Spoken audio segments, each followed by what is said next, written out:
Sekar datang ke desa itu menumpang truk barang dengan 1 koper dan beberapa kotak kardus. Ia tak banyak bicara saat disambut kepala dusun. Katanya, ia hanya ingin memulai hidup baru dengan membuka usaha kecil-kecilan, salon. Warga tentu menyambutnya biasa saja. Desa mereka tak pernah punya salon sebelumnya. Jika mau potong rambut atau krimbat, orang-orang biasanya akan ke kota, memakan waktu 2 jam jika naik motor. Mbak Sekar beneran mau buka salon di sini? Sarti, wanita yang paling ramah di kampung itu bertanya saat Sekar baru saja membersihkan ruangan untuk salonnya. Yakin, Bu? Saya sudah pikirkan ini dari jauh-jauh hari, makanya berani datang ke sini. Jawaban Sekar membuat Sarti terdiam sejenak. Tapi di sini jarang banget yang mau ke salon, Mbak. Apalagi perawatan itu kan butuh uang yang banyak. Mbak Sekar tahu sendiri penghasilan para suami di sini terbatas. Takutnya uang Mbak Sekar ketahan semua untuk modal salon. Bisa-bisa Mbak rugi. Sarti tampak begitu peduli, padahal keduanya tidaklah terlalu dekat. Saya buka salon cuma nyari uang untuk makan, bukan cari untung gede. Harganya pasti lebih murah dari salon-salon lain. Sekar mengulum senyum tipis. Tapi walaupun murah, hasilnya saya jamin memuaskan, Bu. Sarti tak banyak bicara. Dia mengangguk, kemudian pamit undur diri. Sekar menatap punggung Sarti dengan senyuman sinis. Para penduduk tak tahu bahwa semua rencana telah Sekar siapkan dengan matang dan sempurna. Aku datang dengan kesepian, bukan dengan main-main. Seminggu kemudian, nama salon Sekar Ayu jadi buah bibir. Bukan karena besar atau mewah, atau pula dilengkapi alat modern. Justru sebaliknya. Salonnya kecil dan sederhana. Nuansa tenang saat masuk dalam salon itulah yang tak ditemukan di salon manapun. Di dalamnya hanya ada 1 kursi putar, 1 meja rias, dan 2 rak produk buatan sendiri. Tapi satu hal yang semua pelanggan rasakan, hasil dari tangan Sekar selalu menakjubkan dan memukau. Baru seminggu, Bu Sarti jadi putih mulus begitu ya? Gumam salah satu ibu saat arisan di balai desa. Ya, cantiknya mangklingi ya. Rambutku juga, Mbak, padahal cuma keramas biasa. Sekarang wangi melati terus. Suamiku jadi betah di rumah. Tiap malam minta jatah. Katanya aku wangi, nggak bau bawang lagi. Kata yang lain sambil cekikikan. Tak butuh waktu lama. Semua perempuan desa, tua muda, mulai antri di salon itu. Bahkan anak-anak gadis yang biasanya cuek, sekarang berbondong-bondong merapikan alis, memutihkan tangan, dan luluran dengan ramuan racikan Sekar. Sekar sendiri tak banyak bicara. Wajahnya tenang dengan senyumnya yang tipis. Setiap kali ada pelanggan masuk, ia akan menyambut dengan salam lembut, lalu mulai bekerja. Tangannya lincah, seperti tahu betul titik mana yang harus dipijat, bagian mana yang harus diusap. Tak pernah sekalipun ia terlihat kelelahan. Meski salon sering buka dari pagi hingga malam. Mbak Sekar ndak minat cari karyawan toh. Sekarang pengunjungnya yang datang sudah makin banyak loh. Takutnya keteteran dan Mbak kelelahan. Bu Sarti tampak memberi usulan. Sekar hanya menggeleng. Susah, Bu. Kerja di salon kan enggak sama dengan kerja di rumah makan. Pekerja juga harus tahu skill dasar memotong rambut. Kalau cuma mau kerja tapi nggak tahu dasaran ya, saya repot juga nanti ngajarinya. Sekar tersenyum tipis. Tangannya dengan telaten memijat bagian wajah Bu Sarti, sementara yang lain masih mengantri di luar dengan raut wajah tenang. Mbak Sekar, salonnya selalu wangi melati ya? Saya boleh ndak tahu merek pengharumnya? Saya juga mau beli untuk di rumah. Kali ini, Bu Lilis duduk saat Sarti sudah selesai dengan treatmentnya. Oh, boleh Bu. Nanti saya taruh di rumah Ibu pewanginya ya. Selama berada di dalam salon Sekar Ayu, Memang banyak yang merasa ada satu hal yang ganjil. Bau salon yang selalu harum, tapi bukan wangi biasa. Wangi melati yang kuat, menusuk, seolah bercampur dengan sesuatu yang basi. Beberapa orang sempat merasa mual, tapi tetap kembali karena hasilnya yang selalu memuaskan. Suatu malam kepala dusun, Pak Sarno, melewati salon itu saat hendak ronda. Lampunya masih menyala, padahal waktu sudah menunjukkan pukul 12. Ia mendekat mencoba mengintip dari jendela. Sekar tampak duduk membelakangi kaca, menyisir rambut panjang seorang pelanggan. Tapi yang membuat Pak Sarno terdiam adalah tidak ada bayangan si pelanggan di dalam cermin itu. Ia sempat berpikir itu hanya halusinasi karena lelah. Tapi sejak malam itu, Pak Sarno selalu menghindari lewat depan salon Sekar Ayu. Ia tak bisa menjelaskan rasa dingin yang menjalar tiap kali mendekatinya. Sementara itu, desas-desus mulai muncul. Ibu-ibu yang sering ke salon mulai mengalami kejadian aneh. Mimpi buruk, mendengar bisikan di kamar, dan melihat bayangan perempuan berambut panjang berdiri di pojok ruangan. Tapi tiap kali mereka cerita, yang lain justru tertawa dan berkata, "Ah, itu karena kamu makin cantik, banyak yang iri tuh, makanya diganggu. Atau jangan-jangan ada yang ngirimin kamu guna-guna karena kamu lebih cantik." Hari berganti minggu, wajah-wajah para pelanggan salon mulai terlihat mirip. Hidung mancung, kulit berwarna cerah, bibir merah tipis, seolah Sekar mencetak kecantikan dari cetakan yang sama. Beberapa suami bahkan bingung membedakan istrinya saat mereka berkumpul bersama. Kenapa kalian semua jadi mirip sih? Tanya Pak Ja'far pada suatu malam, melihat istri dan 3 tetangganya berdandan identik. "Ya, namanya juga treatment bagus," jawab sang istri sambil terkikik. Akan tetapi, semakin hari, semakin banyak keganjilan. Seorang gadis, Leni, mengeluh selalu mencium bau tanah basah di bantalnya tiap pagi. "Padahal aku udah mandi 2 kali," katanya. Ibunya menertawakan, menganggap Leni hanya berhalusinasi. Namun malam berikutnya, Leni mendapati kuku-kukunya dipenuhi tanah hitam, seolah ia habis menggali sesuatu. Di ujung lain desa, pelanggan lain bernama Ibu Mutmainah merasa sering melihat bayangan perempuan di kaca saat menyisir. Bayangan itu menangis dengan luka terbakar di wajahnya. Tak ada yang menghubungkan kejadian-kejadian itu dengan Sekar. Belum, karena wajah Sekar selalu tenang, senyumnya ramah, dan semua perawatan yang ia berikan selalu membuahkan pujian. Tapi, satu hal yang belum diketahui warga, tempat asal ramuan kecantikan Sekar bukan dari toko kosmetik manapun, melainkan dari tanah kuburan yang baru saja dibongkar diam-diam saat malam purnama di malam Jumat Kliwon. Sekar membersihkan sisir dari rambut-rambut pelanggan. Ia tersenyum kecil, lalu meletakkan rambut itu ke dalam toples kaca. Mulutnya mengucapkan mantra pendek yang membuat seluruh udara di ruangan itu berubah dingin. Di luar, terdengar lolongan anjing yang panjang.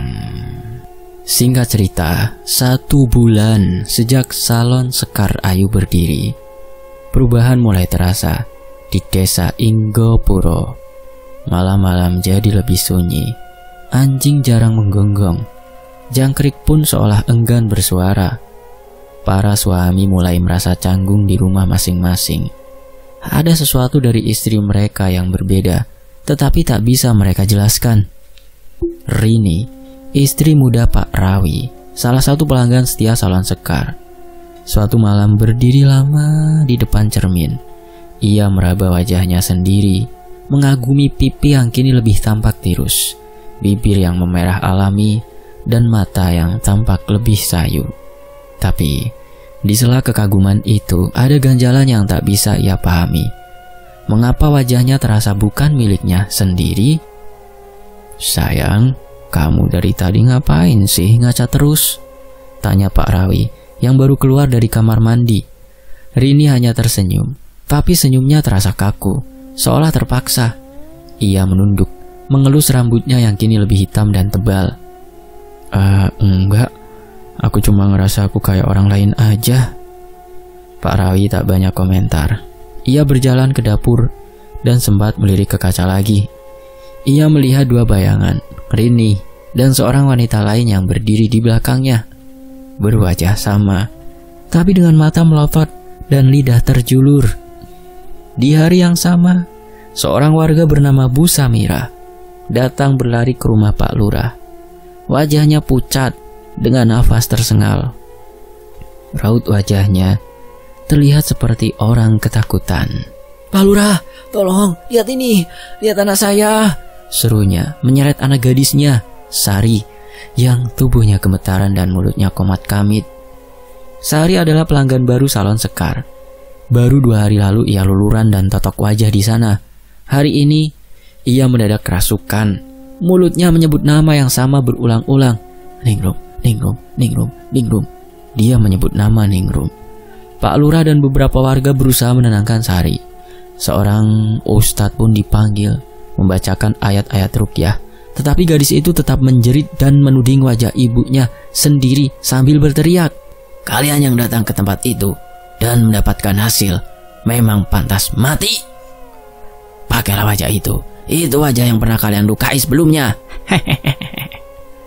Seketika ruangan itu sunyi. Semua mata mengarah pada Bu Samira yang hanya bisa memegangi kerudungnya. Tubuhnya gemetar, wajah berkeringat. Ia memang salah satu pelanggan salon yang paling rajin. Dan jika jujur, belakangan ini wajahnya memang mulai berubah. Terlihat jauh lebih muda dan cerah dari sebelumnya. Setelah Sari pingsan dan dibawa pulang, warga mulai bergosip. Nama Ningrum kembali disebut-sebut. Warga Inggopuro seperti mengenal nama itu. Tapi siapa? Di mana? "Ningrum," ulang Bu Samira. Dia berusaha mengingat nama yang anaknya ucapkan saat kesurupan. Ningrum, wanita yang mati bunuh diri karena wajahnya dirusak dengan air keras oleh ibu-ibu di desa Inggopuro. Tak hanya itu, rumahnya pun dibakar karena dituduh sebagai perusak rumah tangga orang. Tapi anehnya, sebagian orang mengaku tak terlalu ingat wajah Ningrum. Ada semacam kekosongan dalam ingatan, seolah wajah wanita itu sengaja dihapus dari benak mereka. Namun dalam beberapa hari berikutnya, kesamaan mulai terlihat. Wajah-wajah para pelanggan salon perlahan membentuk satu wajah yang sama. Mata yang bulat, hidung kecil, garis rahang tajam, dan wajah yang memerah seperti terbakar. Wajah mereka mirip seperti Ningrum saat dihakimi. Warga yang sadar akan kemiripan itu mulai resah. Kecantikan itu mulai membawa teror yang tak bisa disangkal. Ibu Salamah yang juga pelanggan ditemukan pingsan di kamar mandi dengan wajah penuh bakaran. Pak Lurah yang mulai curiga mendatangi salon Sekar. Ia berusaha bersikap sopan, tapi nadanya tegas. "Maaf Mbak Sekar, kami dapat banyak laporan tentang hal-hal yang tidak biasa dari salon ini. Mungkin Mbak bisa jelaskan soal ramuan kecantikan itu?" Sekar hanya tersenyum kecil. "Saya pakai bahan alami Pak Lurah, dari bunga, minyak kelapa, dan rempah-rempah.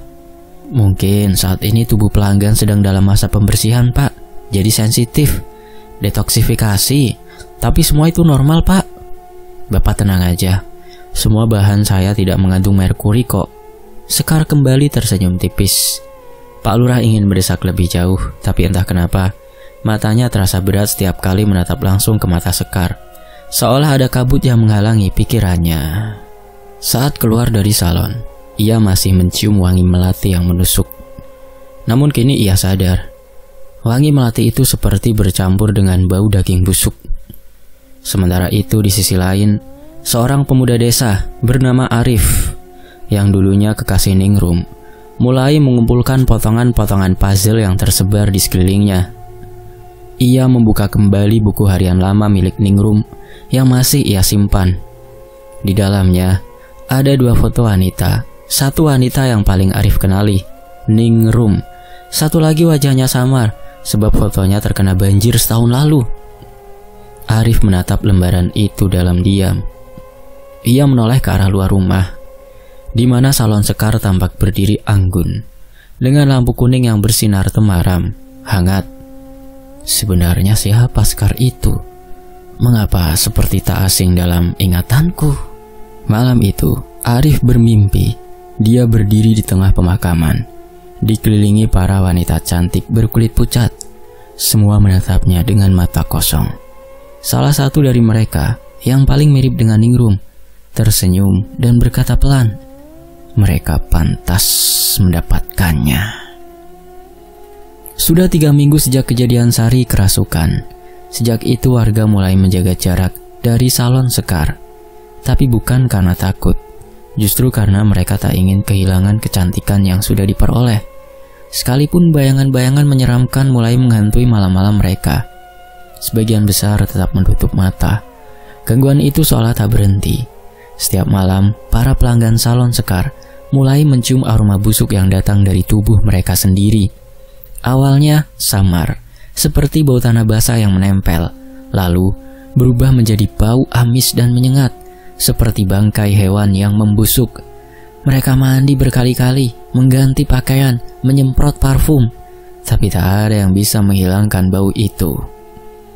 Ibu Lilis, salah satu pelanggan setia, bahkan mencoba mandi bunga 7 rupa. Tapi saat siraman menyentuh kulitnya, dia berteriak kepanasan, seolah air yang mengguyurnya adalah air panas yang mendidih. Setelahnya, muncul ruam hitam seperti luka terbakar di seluruh leher, wajah, dan punggungnya. "Rih, Pak, panas, sakit." Bu Lilis merintih sembari memegangi wajahnya yang menghitam dan mengelupas. Suaminya, Pak Darmo, yang awalnya mendukung Lilis merawat diri, mulai mencurigai perubahan yang terjadi. Terlebih anak mereka selalu ketakutan saat Lilis mendekat. Bukan bunda, dia bukan bunda, Pak," katanya sambil menutup wajahnya di balik guling. Di sisi lain, Pak Lurah diam-diam mengundang Pak Gufron, seorang pengasuh pesantren dari kecamatan sebelah. Ia dikenal ahli dalam hal gangguan gaib dan pernah membantu mengusir makhluk penunggu jembatan tua. Saat Pak Gufron mendatangi salon Sekar untuk menilai langsung, ia tak bisa masuk lebih dari 2 langkah.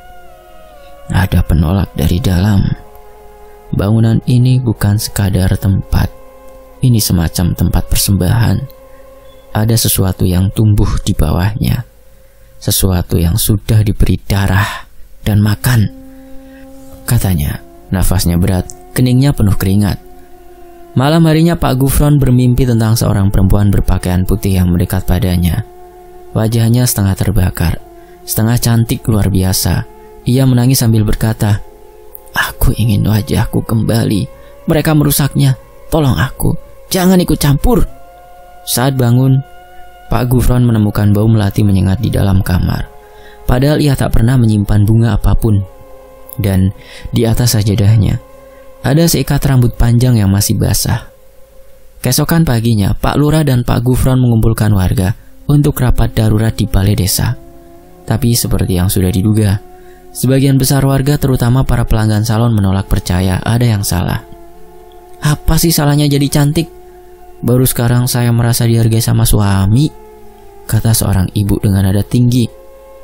"Lagian ini cuma perawatan kok, bukan guna-guna," tambah yang lain. Pak Lurah menatap wajah-wajah itu dengan gelisah. Mereka semua nyaris serupa, kulit pucat, bibir merah, dan mata sayu seperti mayat hidup. "Kalian sadar tidak? Wajah kalian itu makin mirip seperti almarhumah Ningrum, wanita yang dulunya kalian hakimi." Pak Lurah menyebut nama Ningrum. Sebagian dari mereka langsung memalingkan muka, entah takut atau merasa bersalah. Pak Gufron pun akhirnya bicara dengan suaranya yang tegas. "Yang kalian pakai bukan sekedar lulur atau masker bedak. Itu pembungkus wajah arwah, ramuan dari daging mayit, minyak dari kafan, dan kutukan dari perempuan yang teraniaya. Selama kalian memakainya, kalian akan makin mirip seperti wajahnya. Bahkan mungkin kulit kalian juga akan terbakar, seperti Bu Lilis." Beberapa warga tertawa sinis. Wajah Lilis kan melepuh itu karena air panas. Lagian dia itu dungu, masa mandi kembang pakai air panas?" "Iya, bodoh. udah cantik malah memperburuk muka, sindir ibu-ibu lain. Malam itu saat para warga tengah berdiskusi, sebuah kabar menghebohkan diterima oleh Pak Lurah dari suami Lilis. Lilis berlari ke tengah sungai sembari mengatakan seluruh wajahnya panas. Warga gempar, kabar menyebar cepat. Mereka yang tahu semua ini berakar dari Sekar, mencari Sekar ke salonnya. Namun tempat itu sudah terkunci rapat. Tirai ditutup, lampu padam. Beberapa berani menggedor pintu, tapi tak ada jawaban. Padahal malam sebelumnya beberapa warga masih melihat lampu menyala hingga dini hari. Keesokan harinya, saat Pak Lurah bersama Pak Gufron memaksa masuk, mereka hanya menemukan kursi salon yang menghadap ke cermin retak dan beberapa toples kaca berisi rambut, kuku, dan darah yang mulai mengering. Pak Gufron dan Pak Lurah langsung menutup salon itu dengan papan kayu dan mengumandangkan azan di 4 penjuru arah mata angin. Tapi ia tahu, menutup tempatnya tak menghentikan kutukan itu. Aroma melati busuk itu kini tak hanya muncul malam hari, tapi mengikuti mereka siang bolong. Di dapur, di kamar, bahkan saat sedang memeluk anak. Malam desa menjadi semakin sunyi. Seolah semua suara telah dihisap oleh sesuatu yang tak terlihat. Di rumah-rumah, cermin-cermin mulai ditutupi kain putih. Bukan karena adat kematian, tapi karena ketakutan. Setiap kali seorang menatap cermin, mereka melihat wajah yang bukan miliknya. Sejak salon Sekar ditutup dan ditaburi doa-doa penangkal, gangguan tidak berakhir. Bahkan semakin menjadi banyak pelanggan yang perlahan-lahan kehilangan kendali atas tubuh mereka. Mereka bicara sendiri, tertawa tanpa alasan, lalu menangis sambil merobek-robek wajah mereka sendiri. Ibu Sarti yang sebelumnya keras menolak semua tuduhan soal Sekar. Ditemukan menggigit tangannya sendiri hingga berdarah. Di tembok rumahnya tertulis kalimat yang membuat bulu kuduk siapapun berdiri. Kita semua memang pantas mendapatkannya. Ini hukuman. Wajah kalian harus seperti wajahku. Sementara itu Arif yang sejak awal menyelidiki misteri ini mendapati sebuah foto saat membobol salon Sekar. Dalam foto itu Ningrum berdiri dengan satu wanita. Wanita itu tak lain adalah Sekar. Arif memandangi foto itu cukup lama. Kemudian mulai melihat dengan seksama. Wajah Sekar dan Ningrum ada sedikit kemiripan, terutama di bagian mata dan garis rahang. Sebenarnya siapa dia? Arif menggumam. Arif yang tak ingin membuang waktu berlari menuju kuburan Ningrum, kekasihnya. Kuburan itu terletak di belakang bukit. Malam itu mendung menggantung berat dan bau melati memenuhi udara seperti kabut. Di sana ia melihat Sekar berdiri. "Tunggu!" herdik Arif.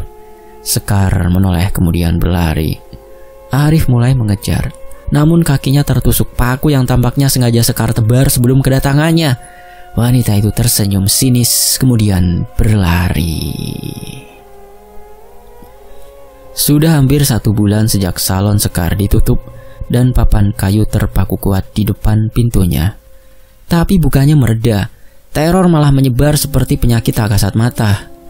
Tidak hanya para pelanggan, kini seluruh desa mulai merasakan keanehan demi keanehan. Setiap malam, warga mendengar suara sisir yang bergerak sendiri. Di jendela-jendela, bayangan perempuan dengan rambut terurai sering terlihat berdiri menatap ke dalam. Sesekali waktu, terdengar bisikan diri dari bawah tempat tidur, atau pula orang menangis. Namun saat dilihat tak ada siapapun. Anak-anak mulai mengigau, menyebut nama Ningrum, dan menggambar wajah wanita buruk rupa di dinding kamar mereka. Beberapa di antaranya kehilangan suara, seperti ada tangan tak terlihat yang mencekik mereka setiap malam.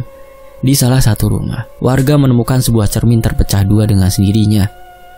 Rumah Ibu Samirah, Lilis, dan satu persatu yang pernah datang melakukan perawatan di salon Sekar mulai dipenuhi wangi melati menyengat dan suara tangisan samar dari kamar mandi. Mereka tak berani bercermin atau melihat cermin lagi. Pak Lurah mencoba mengajak warga untuk membakar semua produk dari salon itu. Lulur, krim, gincu, bahkan handuk kecil yang dibagikan Sekar. Tapi benda-benda itu sulit terbakar Saat akhirnya api menyala, terdengar jeritan panjang dari mereka yang kesurupan. Beberapa warga yang membakar barang itu pingsan dan saat sadar, kulit mereka terkelupas di bagian wajah. Pak Gufron mengusulkan ruqyah massal di balai desa. Tapi saat ruqyah dimulai, 5 perempuan langsung kejang-kejang dan menangis keras. 1 dari 5 perempuan itu akhirnya ditemukan meninggal 2 hari kemudian dengan wajah yang terbakar. Teror merembet ke generasi yang lebih muda.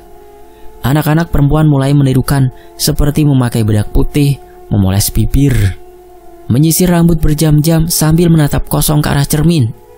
Meskipun salon ditutup dan Sekar tak pernah terlihat sejak pelarian di bukit, warga mulai yakin dia belum pergi. Beberapa warga mengaku melihat bayangan perempuan berbaju putih berdiri di pemakaman tengah malam.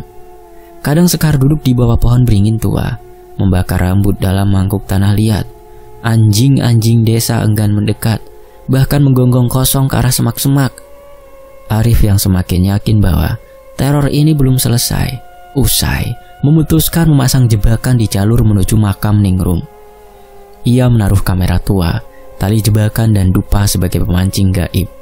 Saat pagi menjelang, kameranya tergeletak hancur, tapi dalam gulungan film, 1 gambar berhasil diselamatkan.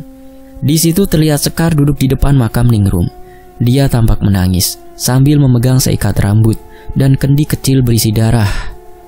Di belakangnya, bayangan Ningrum berdiri seolah membisikkan sesuatu ke telinganya. Arif mulai mengumpulkan buku-buku tentang pesugihan wajah, santet kecantikan, jampi pasurian, dan ilmu pengikat arwah. Ia menemukan 1 nama, ilmu tites wajah. Sebuah cabang ilmu kuno yang memungkinkan seseorang menanam wajah yang telah hilang ke tubuh lain, asal kulit, darah, dan rambut korban tersedia. Semakin banyak wajah digunakan, semakin kuat arwah akan bertahan. Begitu yang tertulis dalam naskah tua yang ia temukan. Malam Jumat Kliwon berikutnya, semua lilin di rumah warga padam serentak. Tepat tengah malam, anjing menggonggong nyaring, lalu berhenti mendadak. Dari balai desa terdengar suara sapu menyentuh lantai, dan jeritan perempuan yang tak berhenti selama 1 jam. Tapi saat Pak Lurah dan warga datang keesokan paginya, tak ada apa-apa, hanya semua dinding berlumur darah. Beberapa warga mulai frustasi. Desa Inggopuro berubah jadi mimpi buruk yang hidup. Dan Arif tahu jika tidak diakhiri sekarang, warga desa akan kehilangan bukan hanya wajah mereka, tapi jiwanya. Malam itu, Arif berdiri di depan makam Ningrum. Udara dingin menggigit kulit, dan kabut tipis menggantung di atas tanah. Di tangannya, ia menggenggam foto lama yang nyaris hancur oleh waktu. Ningrum dan seorang perempuan lain yang kini ia yakini sebagai Sekar. 2 wajah itu tersenyum hangat, sembari memegang seikat bunga. Arif menatap nisan itu lama, hatinya berat. Tangannya mengusap nisan Ningrum, lalu sebuah isakan kecil terdengar. "Kau tahu, Rum?" bisiknya. "Aku pengecut. Aku tak pernah menyelamatkanmu waktu itu. Andai aku dulu menyelamatkanmu, kau pasti masih ada kan? Menyambutku dengan senyuman hangat seperti waktu lalu." "Aku menyesal, Ningrum. Andai semua bisa terulang, aku mau menyelamatkanmu, membawamu lari dari desa penuh luka ini." Arif mengusap air matanya. Kejadian mengerikan itu berputar di otaknya saat dimana Ningrum diarak ibu-ibu desa Inggopuro. "Pelakor, berani-beraninya kau rebut laki orang ya? Besar juga nyalimu. Ayo pegangin dia, cepat. Kita rusak wajahnya yang sering menggoda laki kita itu." Tutup botol air keras itu dibuka. Ibu Lilis dan beberapa ibu lainnya memegangi Ningrum. "Jangan, Bu. Saya bukan pelakor. Sungguh, saya nggak ada ganjen ataupun berkencan dengan suami-suami Ibu." Ningrum merintih. Dia berusaha melepaskan pegangan dari ibu-ibu yang tengah tersulut emosi. Namun bukannya lepas, cengkraman itu justru makin kuat. Kali ini Bu Sarminah yang sudah emosi menyiram 1 gayung kecil air keras ke wajah Ningrum. Wanita itu menjerit kepanasan, bukannya membantu. Ibu-ibu lain justru tergelak. Mampus, kau memang pantas mendapatkannya. Oh, dasar pelakor, tak tahu diri. Dan banyak makian yang Ningrum dengar saat itu. Akibat dari air keras itu, wajah Ningrum mengelupas parah. Karena tak ditangani dengan baik, wajahnya pun jadi cacat. Ningrum yang dulunya cantik jadi buruk rupa.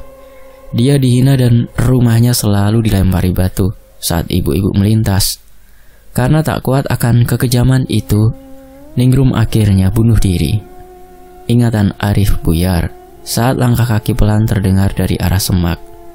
Dia refleks menoleh. Sekar muncul perlahan, mengenakan kain lusuh, rambut aut-autan, wajah pucat, namun tetap cantik dalam caranya yang mengerikan. Tapi kali ini dia tak menebar senyum sinis seperti biasanya. Sekar menangis. Aku tahu kau akan kesini, Arif. Suaranya parau. Aku harus tahu kebenarannya. Balas Arif, suaranya pelan tetapi mantap. Dia menunggu Sekar berbicara. Entah sudah berapa lama mereka berdua berada di makam. Sekar masih senantiasa bungkam. Sekar mendekat, menunduk di depan pusara Ningrum. Tangannya menyentuh tanah yang dingin itu. Dari dalam saku bajunya, ia mengeluarkan sebuah anting-anting rusak. Hanya satu, tak berpasangan. Ini milik Ningrum. Yang satu lagi hilang waktu mereka menyiram wajahnya dengan air keras. Suara Sekar bergetar. Matanya memerah. Tangisnya kemudian pecah. Kenapa kau lakukan semua ini? Tanya Arif, meski hatinya sudah tahu jawabannya. Sekar tertawa pelan, pahit, tapi masih dengan air mata yang menggenang. Kau pasti tahu alasannya. Mereka keji. Mereka tak hanya menghancurkan wajah Ningrum, tapi juga hidupnya, mentalnya. Mereka memang pantas mendapatkan semua itu. Itu hukuman buat mereka. Suara Sekar penuh dengan amarah. Matanya menatap Nisa Ningrum dengan nanar. Sebenarnya siapa kau? Aku Sekar, sepupu Ningrum dari kota.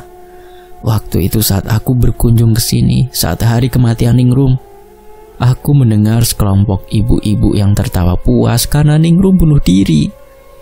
Di sana aku baru tahu kebenarannya. Alasan Ningrum bunuh diri dan semua yang menimpanya. Sejak itu aku berjanji pada diriku akan membalaskan semua dendam Ningrum. Ia menatap Arif lurus. Dalam pikiranku saat itu hanya satu. Mereka semua harus merasakan penderitaan yang sama.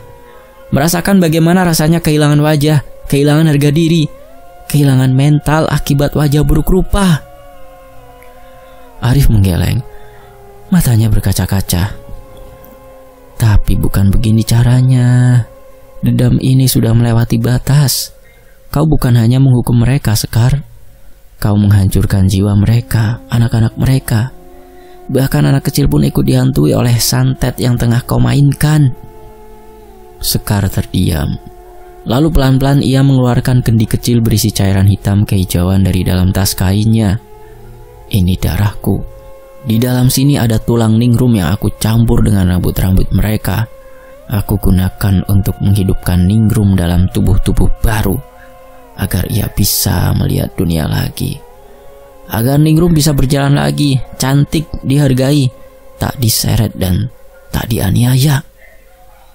Tiba-tiba angin kencang bertiup dari arah timur. Bau melati tajam menghantam hidung. Tanah di sekitar makam mulai retak. Sekar menunduk. Tubuhnya gemetar. Arif melangkah maju, menggenggam tangan wanita yang penuh dengan dendam itu. Cukup, Sekar. Sampai kapanpun Ningrum tak akan kembali dari dendam ini. Dia tak akan bisa hidup, Sekar. Kau cuma membuatnya lebih sakit. Mata Sekar melebar. Ia mendongak dengan putus asa. Tapi ini satu-satunya cara. Suara gemuruh datang dari tanah. Makam Ningrum berguncang. Dan dari dalam retakan itu, asap hitam melesat ke langit. Sosok samar muncul, wajah Ningrum. Separuh cantik, separuh hangus. Matanya berlinang mengeluarkan air mata darah. Aku tidak ingin hidup kembali.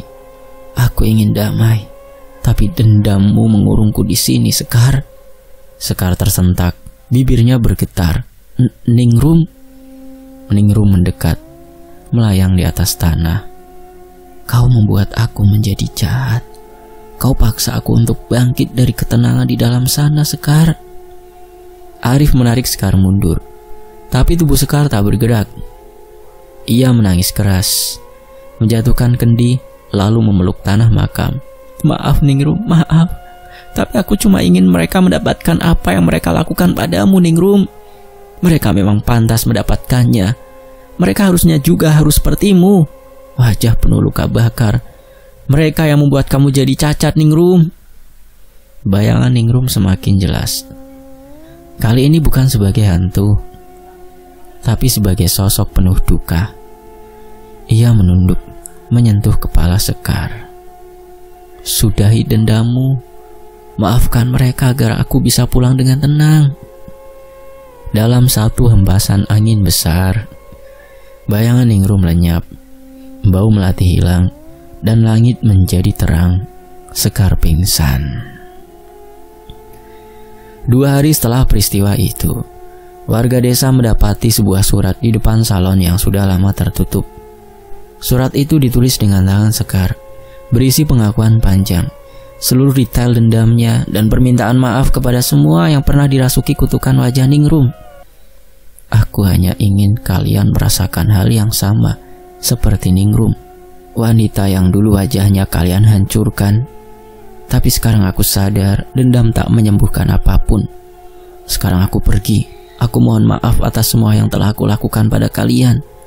Hancurkan salon itu dan temukan semua botol-botol yang berisi rambut kalian di dalamnya. Bakar semua itu dan guna-guna itu akan berhenti.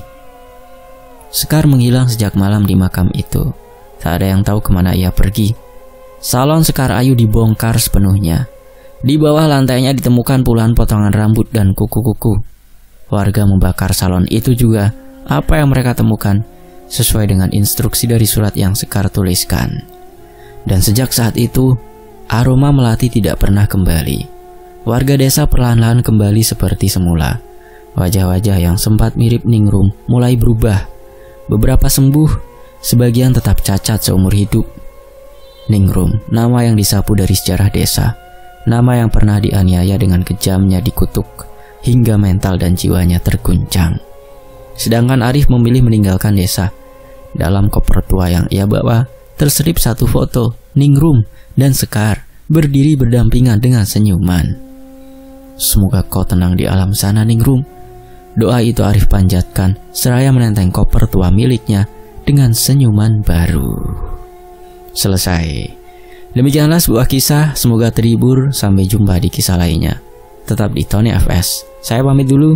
Wassalamualaikum warahmatullahi wabarakatuh. Terima kasih semuanya.